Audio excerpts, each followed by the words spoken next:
चुका है। पिछले 2-3 दिन का अगर आप लोग रिकॉर्ड उठाएंगे तो देखेंगे लगभग ज्यादातर न्यूज चैनल्स पर न सिर्फ इसी मूवी को लेकर चर्चाएं हुई हैं बल्कि खूब बढ़ चढ़कर डिबेट भी की जा रही है। फिलहाल दोस्तों इस मूवी का नाम है द केरला स्टोरी। एक ऐसी फिल्म की जो अभी रिलीज तो नहीं हुई है मगर आज से सिर्फ 5-6 दिन बाद ही यानी 5 मई के दिन रिलीज हो जाएगी। 26 अप्रैल के दिन तो इसका ट्रेलर आया था, जबकि उससे भी कई महीने पहले यानी कि नवंबर सन 2022 में इसका टीजर आया था। टीजर आते ही इस मूवी ने पूरे देश में गदर मचा दिया था। हालात ऐसे हो गए थे कि जहां एक तरफ कुछ लोग इसको सपोर्ट कर रहे थे तो वहीं दूसरी तरफ बहुत सारे लोग खुलकर इसके विरोध में भी आ गए थे। आपको जानकर हैरानी होगी कि उसी वक्त ही तमिलनाडु के बहुत सारे जर्नलिस्ट ने मिलकर बाकायदा ऊपर से ये मांग की थी कि जल्द से जल्द इस नई आने वाली फिल्म को बैन किया जाए, क्योंकि ये फिल्म न सिर्फ मिस इन्फॉर्मेशन फैलाती है यानी कि गलत जानकारी देती है बल्कि ये समाज के लिए भी खतरा है। इतना ही नहीं, उसी वक्त केरला के एक एमपी ने विधानसभा में इस मूवी को लेकर मुद्दा उठाया था और कहा था कि इसको जल्द से जल्द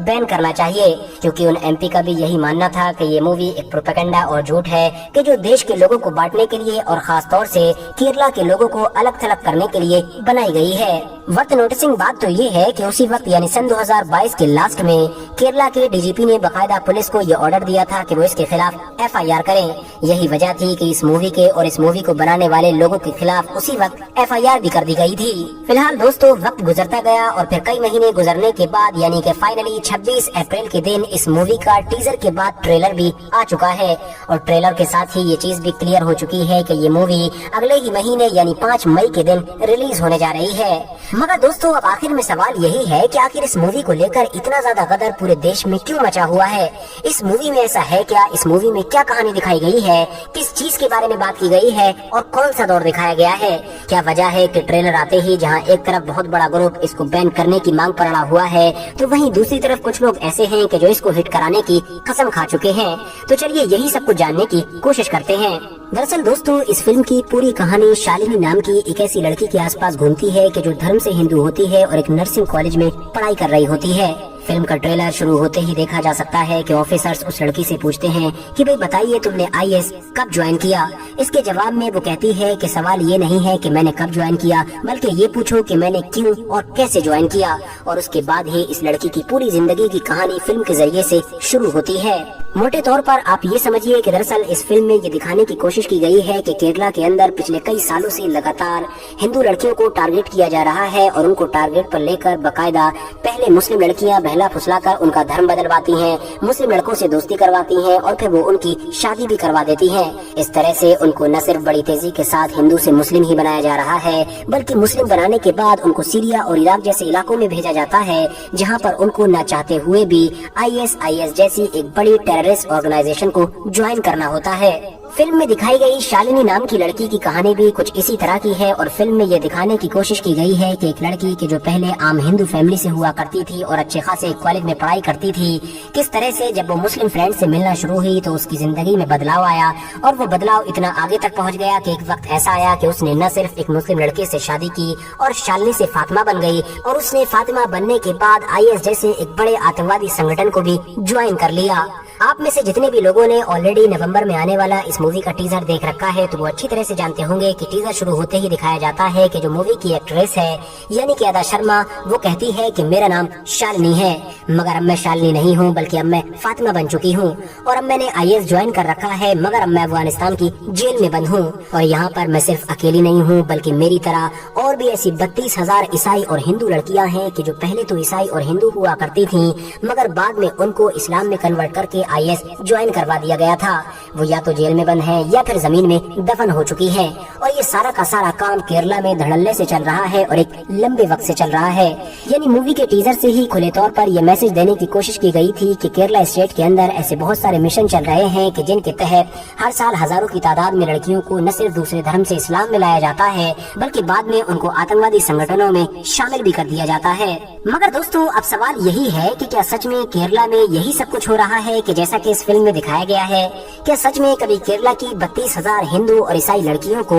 जबरदस्ती मुसलमान बनाकर उनको इराक और सीरिया जैसे इलाकों में IS ज्वाइन करने के लिए भेजा गया था, जैसा कि इस फिल्म में दावा किया गया है। तो मैं आप लोगों को बता दूं कि जब मैंने इस चीज के बारे में छानबीन करने की कोशिश की तो सबसे पहले मुझको द फेस्टिवल ऑफ भारत नाम का एक YouTube चैनल मिला, जिस चैनल पर इस मूवी के डायरेक्टर यानी जिस इंसान ने इस मूवी को बनाया है उसका इंटरव्यू मौजूद है। इस इंसान का नाम है सुदीप्त सेन। इस इंटरव्यू में मूवी के डायरेक्टर से पूछा गया कि भाई आप लोग इतने धड़ल्ले से ये दावा कर रहे हैं कि केरला में 32,000 लड़कियों को जबरदस्ती IS ज्वाइन करवाया गया था इस्लाम धर्म अपनाने के बाद, तो आखिर आप लोगों के पास ये 32,000 वाला आंकड़ा आया कहां से? इसके जवाब में शुरू में तो डायरेक्टर ने ये कहा कि दरअसल ये आंकड़ा मेरा नहीं बल्कि ओमन चांडी का है। ओमन चांडी दरअसल किसी दौर में केरला के CM हुआ करते थे। डायरेक्टर ने कहा कि सन 2010 में उस वक्त के केरल के CM यानी कि ओमन चांडी ने विधानसभा में एक रिपोर्ट रखी थी, जिसमें उन्होंने बताया था कि हर साल लगभग 2800 से 3200 लड़कियां इस्लाम धर्म अपना रही हैं। बस इससे अगले 10 सालों का अगर हिसाब लगा लिया जाए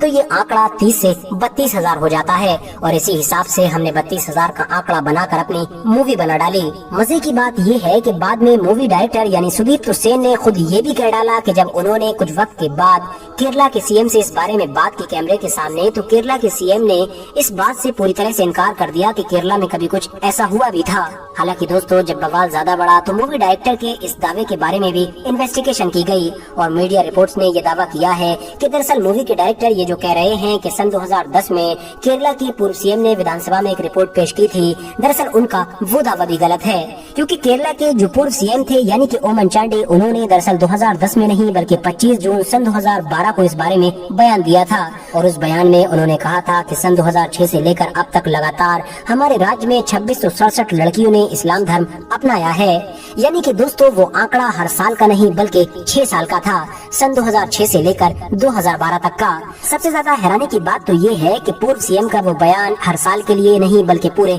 6 साल के लिए था, और उस बयान में भी उन्होंने ये नहीं कहा था कि लड़कियों का जबरदस्ती धर्म परिवर्तन करवाया गया है, बल्कि जाहिर है हर इंसान अपनी मर्जी से भी तो अलग अलग इलाकों में अपने धर्मों को बदलता रहता है। इसके अलावा खासतौर से लड़कियों की IS ज्वाइन करने वाली बात को लेकर जो जोर दिया जा रहा है और जिस टॉपिक पर पूरी मूवी को ही बना दिया गया है, उस बारे में तो केरला के पूर्व CM ने कोई बात की ही नहीं थी। यानी आसान लफ्जों में आप ये समझ सकते हैं कि ये जो 32,000 का टैग लगाया गया है, ये दरअसल सिर्फ और सिर्फ मार्केटिंग के लिए है, वरना इसके पीछे कोई भी ऐसा प्रूफ मौजूद नहीं है कि जो इसको सच साबित कर सके। शायद यही वजह है कि आप लोग जितने भी ऐसे इंटरव्यूज देखेंगे कि जिसमें इस फिल्म से जुड़े हुए लोगों से जब भी ये सवाल पूछा जा रहा है कि भाई आप लोगों ने ये जो इतना बड़ा दावा किया है, इसके पीछे आप लोग कोई सबूत भी तो दीजिए, तो सबूत देने की बजाय वो लोग बात को इधर उधर घुमाते हुए नजर आ रहे हैं। फिलहाल अब अगर बात कर लूं मैं अपने सबूतों की कि भाई मैं भी तो जब इन सारे दावों को झूठा करार दे रहा हूं तो मेरे पास सबूत कहां से आए, तो दोस्तों आप लोगों को इस वक्त इंटरनेट पर अलग अलग मीडिया संस्थान के ऐसे बहुत सारे आर्टिकल्स मिल जाएंगे कि जो ऑलरेडी इन सारे दावों की पड़ताल कर चुके हैं और इनको झूठा करार दे चुके हैं। इवन इन सारी मीडिया संस्थानों में लल्लन टॉप जैसा बड़ा नाम भी शामिल है। फिलहाल जैसे जैसे इस मूवी की रिलीज डेट करीब आ रही है, वैसे वैसे इस पर राजनीति भी खूब बढ़ चढ़ कर की जा रही है। कांग्रेस भी इसके खुले तौर पर विरोध में आ चुकी है, बल्कि कांग्रेस के लोग तो ये तक दावा करने लगे हैं कि क्योंकि बीजेपी पार्टी साउथ में काफी कमजोर है और साउथ के इलाके में कभी जीत नहीं पाती है, स्पेशली केरला में उसको सीट्स मिलती नहीं है, तो इसीलिए वो चाहती है कि वहाँ पर भी इस तरह की फिल्मों को लॉन्च करके लोगों को डिवाइड करे और डिवाइड एंड रूल की पॉलिसी से वोट हासिल करे। तो वहीं दूसरी तरफ बीजेपी न सिर्फ इस मूवी को रियल बता रही है बल्कि इसको सपोर्ट करने की मांग भी कर रही है और कह रही है कि कांग्रेस तो इसका विरोध इसलिए कर रही है क्योंकि ये सब कुछ अभी तक कांग्रेस ने ही होने दिया है। फिलहाल दोस्तों आप लोग इस मूवी को लेकर क्या सोचते हैं, कमेंट्स बॉक्स में अपनी राय जरूर दें। वीडियो पसंद आने पर न सिर्फ वीडियो को लाइक करें बल्कि अपने फ्रेंड्स के साथ भी जरूर शेयर करें, और इसी तरह की नॉलेजेबल और हिस्टोरिकल वीडियोस हमेशा देखने के लिए हमारे चैनल को सब्सक्राइब करने के साथ साथ बेल आइकन को भी जरूर प्रेस करें।